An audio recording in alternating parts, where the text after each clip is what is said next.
Grabar.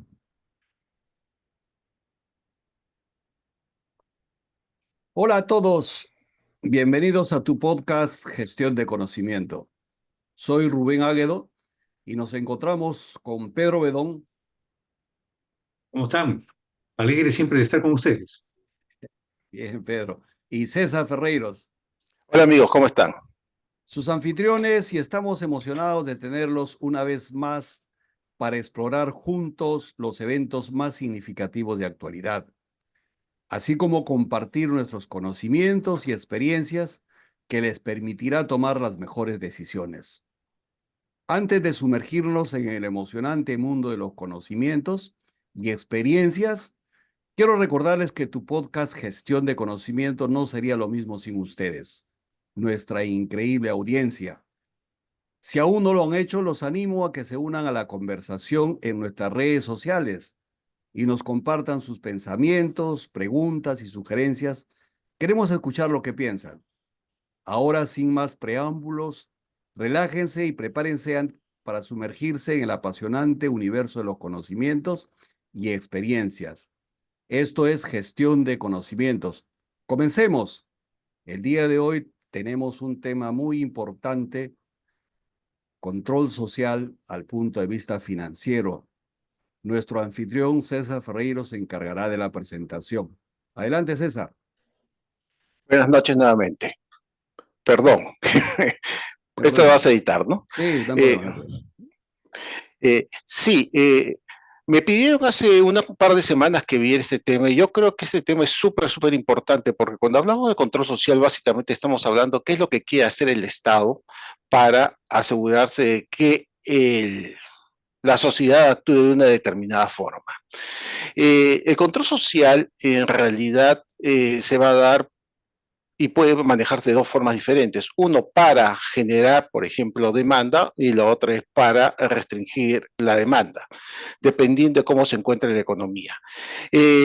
Uno de los grandes problemas que existen hoy en cierto tipo de economías latinoamericanas, por ejemplo, es que el Estado no entiende todavía de que no genera ingresos. Lo que hace es recibir el pago de los impuestos y con ese dinero asignar partidas para cada una de las diferentes actividades o acciones que se tiene que hacer como un país.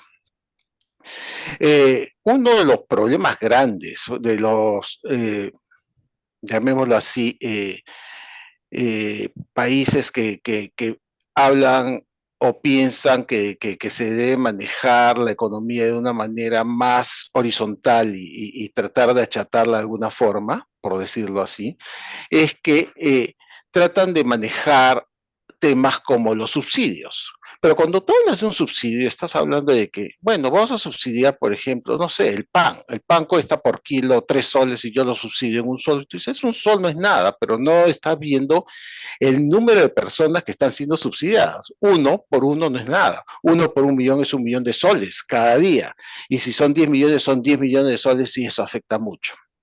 Ahora, no estamos hablando de un sol, estamos hablando de cantidades importantes que vienen subsidiadas normalmente por este tipo de organizaciones. Se subsidian los servicios públicos, se subsidia determinados productos que se empiezan a vender por debajo de su precio de producción y lo que se genera es de alguna manera inflación porque el subsidio en un momento determinado se come, ¿qué cosa? Los ahorros, las reservas que tiene el país.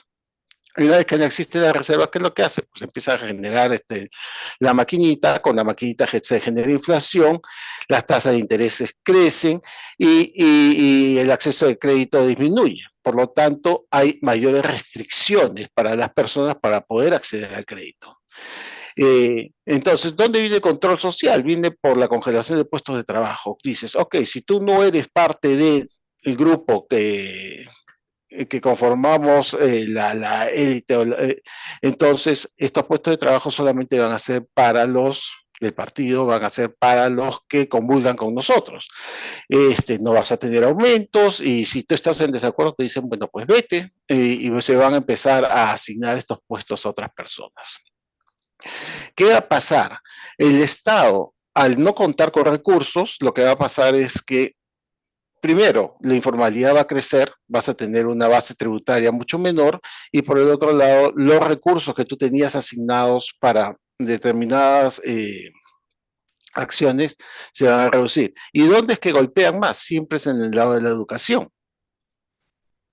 ¿Por qué? Porque la educación está visto como una inversión de muy largo plazo en donde no se ven los resultados en forma inmediata, entonces lo que tenemos que hacer es cosas que impacten inmediatamente para lograr de que la gente esté contenta. Los romanos ya lo entendían muy bien, pan y circo decían, ¿no?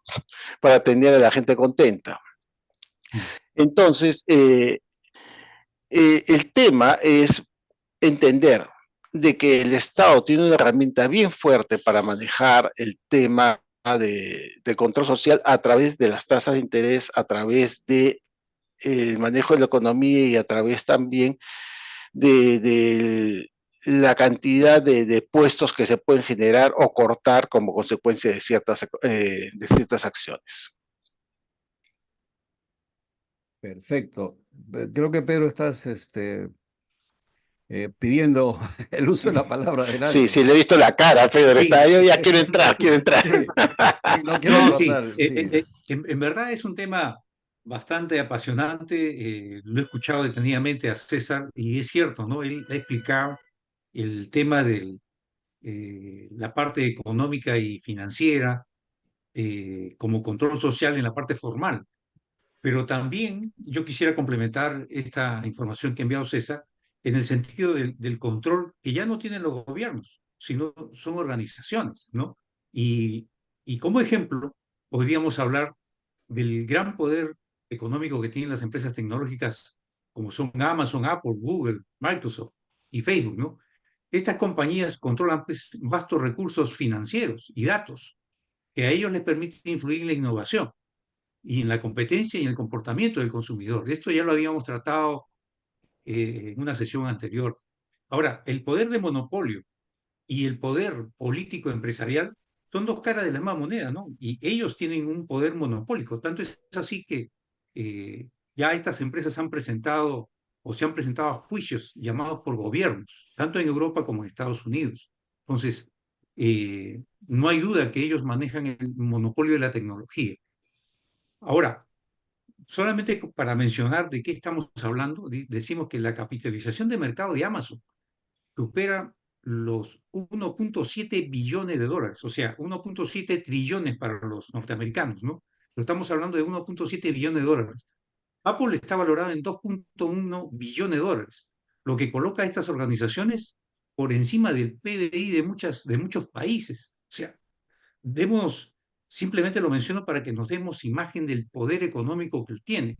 Y este poder, como lo mencioné antes, es a través de un negocio pseudo monopólico o de una oligarquía. Entonces, tienen poder de influencia, y no solamente en la parte comercial, sino en la parte política. Ahora, ustedes sabrán, no sé si han escuchado de BlackRock. BlackRock es una organización gestora de activos que fue fundada en 1988 y que se hizo conocida en el 2007 como experto en liquidar y estructurar bancos durante la crisis financiera que hubo en los Estados Unidos. Entonces, a partir de ahí, BlackRock ha crecido enormemente y a diciembre del 2023, o sea, este último diciembre, BlackRock cuenta con 9.4 billones de dólares en activos y Vanguard es la segunda más grande, tiene 8.2 billones. Ahora, según la publicación de la Oficina de Análisis Económico de los Estados Unidos, en su publicación del 25 de enero del 2024, el PBI, o como le llaman los norteamericanos, el GDP, al 31 de diciembre del 2023 es de 27.36 billones. O sea, el PBI mundial es 27.36 millones. Y entre la suma de estas dos empresas, BlackRock y Vanguard, tienen pues 9 y 8, 17. O sea, para vernos en magnitud. Ahora, estas dos empresas que son gestoras y que son empresas multinacionales de inversión, todos los activos que tiene y el poder económico lo tiene porque maneja, digamos, los fondos de muchas organizaciones. Y en realidad lo han manejado con éxito. Por eso ellos tienen esta este gran poder económico y negocian, ¿no? Tanto es así que solamente voy a mencionar lo de BlackRock, que es la más grande. Y, por ejemplo, BlackRock tiene varias formas de influencia y control social. ¿Cómo qué?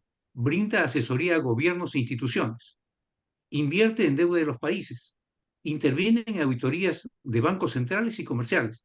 Entonces, por ejemplo, en esta última, interviene en auditorías de bancos centrales y comerciales, interviene como asesor en el Banco Central y también en el Banco Comercial. Y cuando tienen los dos que arreglar algo, él está en ambas partes, o sea, es juez y parte. Ahora, esta empresa, BlackRock y Vanguard, controlan aproximadamente el 90% de los medios de comunicación en los Estados Unidos.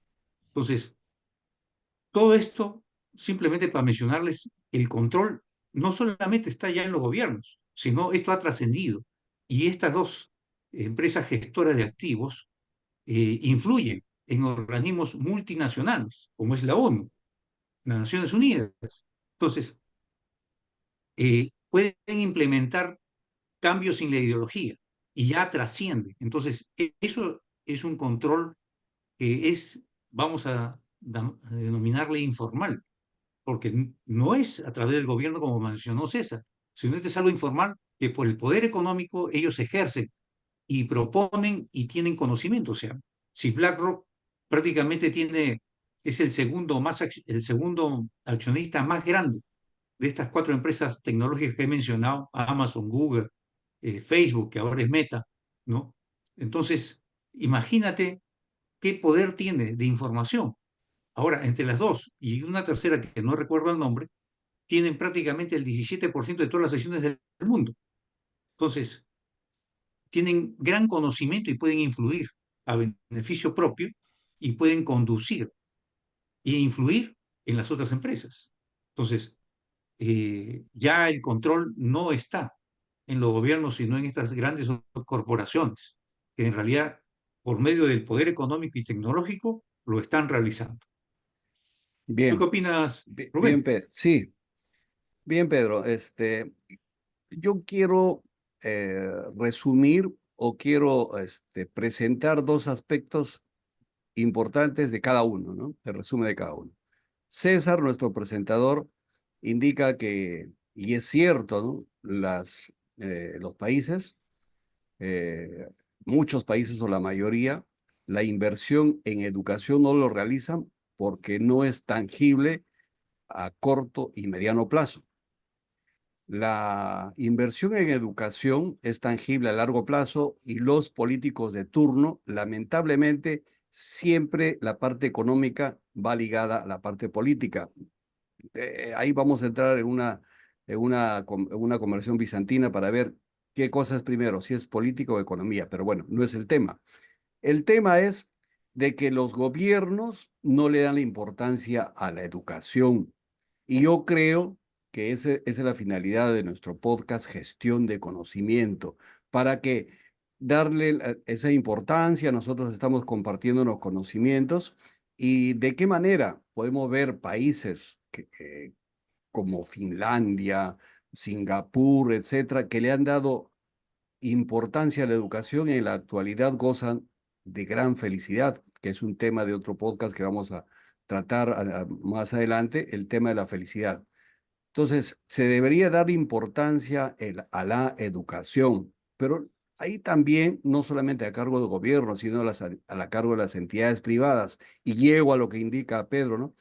Que el control financiero, en este caso, no solamente se da por los gobiernos, se dan por las grandes transnacionales, dueños de empresas tecnológicas en la actualidad, que ellos priorizan la rentabilidad y por último, y al final es el bienestar social. Hemos visto ya cómo estas empresas de Meta, por ejemplo, priorizan la rentabilidad, inclusive a costa de la niñez, de la juventud, que últimamente Mark Zuckerberg fue llevado al banquillo de los acusados y tuvo que pedir perdón, tuvo que pedir disculpas, pero ahí quedó y sigue insistiendo siguen presentando los datos, siguen presentando la información que los jóvenes comparten. Entonces, ¿a dónde quiero llegar con mi comentario? Con mi comentario quiero llegar a que es importante el dinero y creo que también es importante para nosotros hacer conocer que el dinero es importante, pero más importante que el dinero, para comenzar, porque son dos aristas polarizados, grupo de poder y el ciudadano de a pie. Pero vamos, como sociedad, nosotros queremos que el ciudadano de a pie mejore, entonces tenemos que orientar nuestros esfuerzos para que el ciudadano de a pie tenga educación, pero tenga el verdadero sentido del dinero. Y el verdadero del sentido del dinero, me parece que comienza con la mentalidad, lo que denominamos el mindset. ¿Por qué no cambian muchas poblaciones? Muchas poblaciones no cambian porque de comienzo le indican que el dinero es malo, que el dinero trae consecuencias negativas y mentira, el dinero es muy bueno, es necesario. Y entonces con ese mindset del ciudadano de a pie, del poblador rural, no quiere conseguir dinero, no quiere educarse. Y ustedes ven, y hay una realidad muy diferente acá en Perú, en las áreas andinas, por ejemplo, ya, bueno, ya está cambiando, pero de todas maneras, las familias querían tener mayor cantidad de hijos, ¿para qué? Para que ellos vayan a la chacra y ellos puedan ayudar. Mire la mentalidad, eso ya está cambiando. Entonces, dos aristas que yo estaba presentando, uno, el tema de educación y otro, los grupos de poder.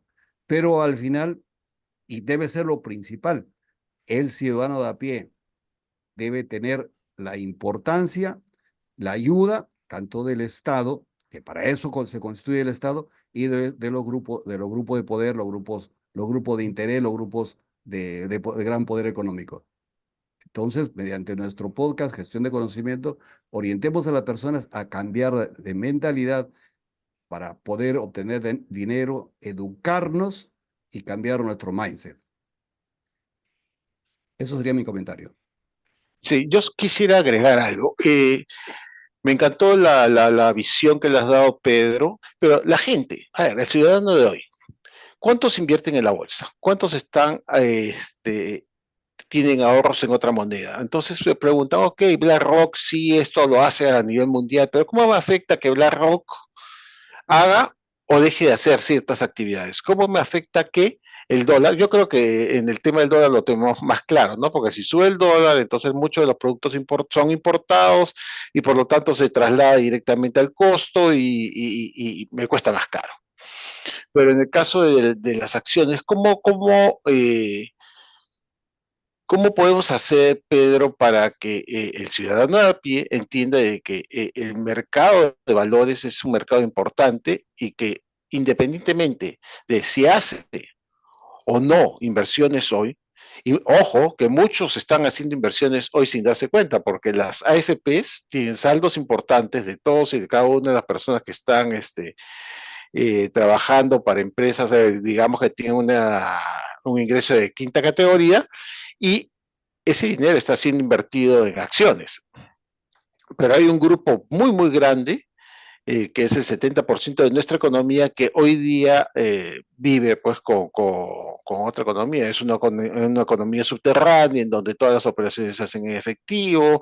Y entonces dirán, bueno, pues si suben o bajan las acciones de Apple o las de Tesla o las de cualquiera de estas, a mí no me afecta, dice, ¿no?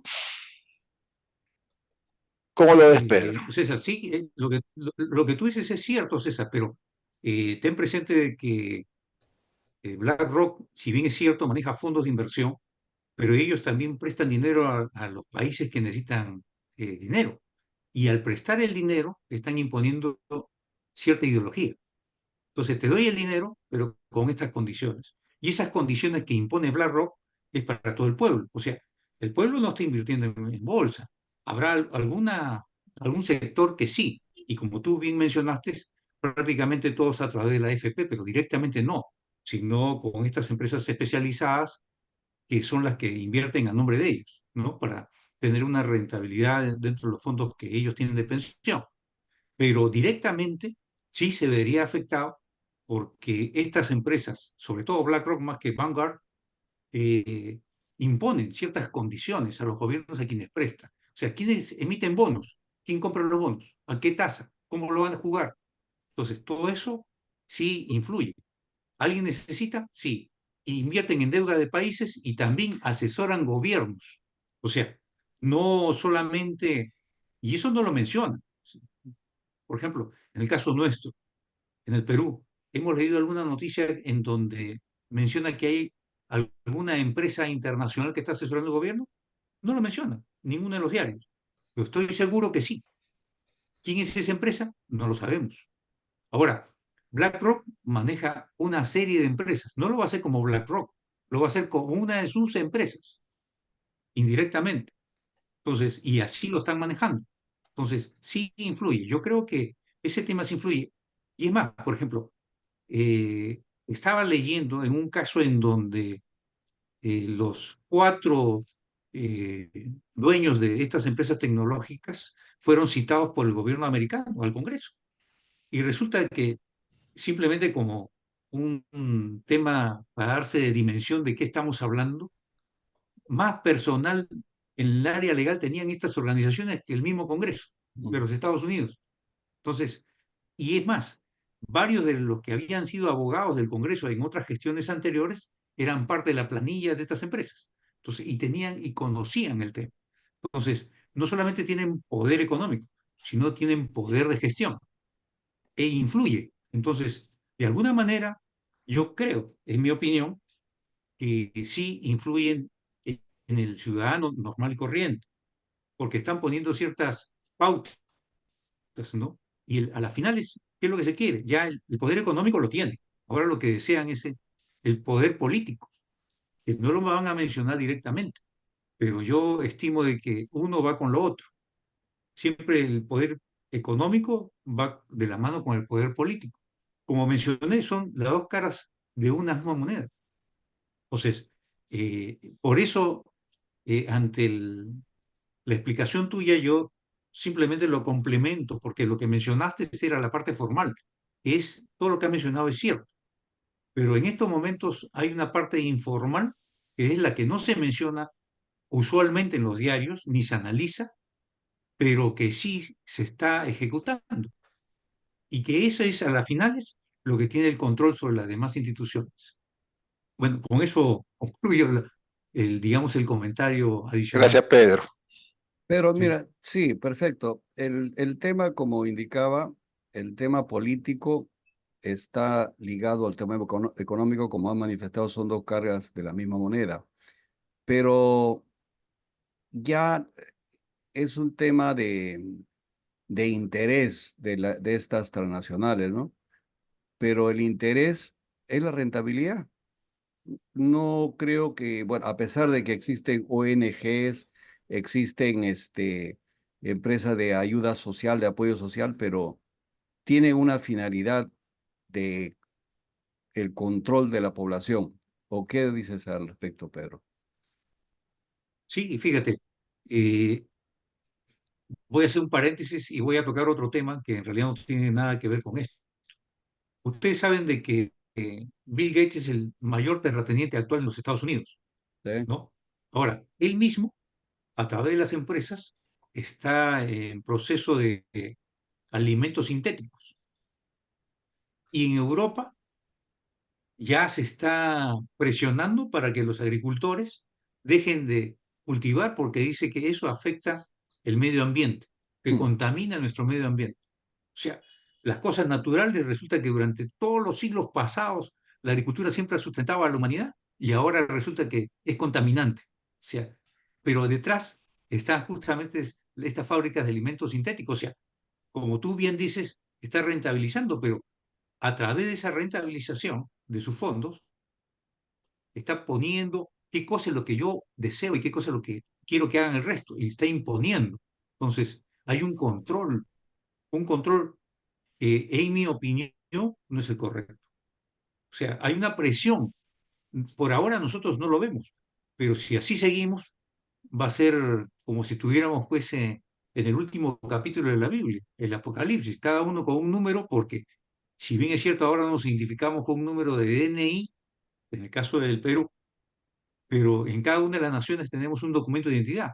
Pero no va a faltar ya muchos años para que el control sea a nivel universal con un solo número. Y cada hombre tenga un número identificado. Ya no te van a llamar Rubén, sino el número 1050 de 70. Entonces, tienes un número y vas a tener una tarea específica que hacer. Te estás controlado. Entonces, por eso digo, ya pareciera que estamos llegando al último capítulo de la Biblia, sin tocar el tema religioso, obviamente, Sí, pero simplemente para mencionarlo. y eso irá ligado a un chip que vamos a tener todos y vamos a estar sumamente controlados. Y ese chip va a tener un número o un código binario por el Es, momento, y lo cual va a distinguir, eh, va a diferenciarnos, y por intermedio de ese código nos van a dar las órdenes. Interesante, claro, ¿no? claro, pero lo que mencionamos es lo que está ocurriendo. Pero ¿qué Sí, cosa vamos a hacer? Porque ese es el otro tema, ¿no? A las finales, por ejemplo, BlackRock tiene poder porque mantiene y maneja y gestiona los fondos de muchas organizaciones. Pero si esas organizaciones no dieran los fondos a estas empresas, obviamente el poder económico cae. Entonces, es de quienes en realidad le están dando poder, ¿no? Es todo un círculo. Pero nosotros, como personas individuales, somos a las finales que estamos delegando nuestra decisión en alguien, y ese alguien sucesivamente así en una escala jerárquica. Pero entonces es motivo de que nosotros mismos, al igual que los agricultores en España, en Francia y en Alemania, que han hecho protesta porque no aceptan que les pongan ciertas limitaciones en la agricultura, entonces también será motivo para que cada uno de nosotros proteste ante una situación que nos podemos ver afectados. de acuerdo, de acuerdo. ¿Qué dice César? ¿Cómo, cómo vamos? Yo creo que nos estamos saltando un poquito el tema, pero creo que es sumamente interesante. Ayer estaba leyendo un correo que me llegó de una universidad que se llama Singularity. ¿Ya? Esta universidad es una universidad especial, súper especializada y concentrada en desarrollar cierto tipo de, llamémoslo, productos o servicios, pero que van a afectar la vida de no de cientos de personas, no de miles o ni de millones, sino de billones de personas. Sí,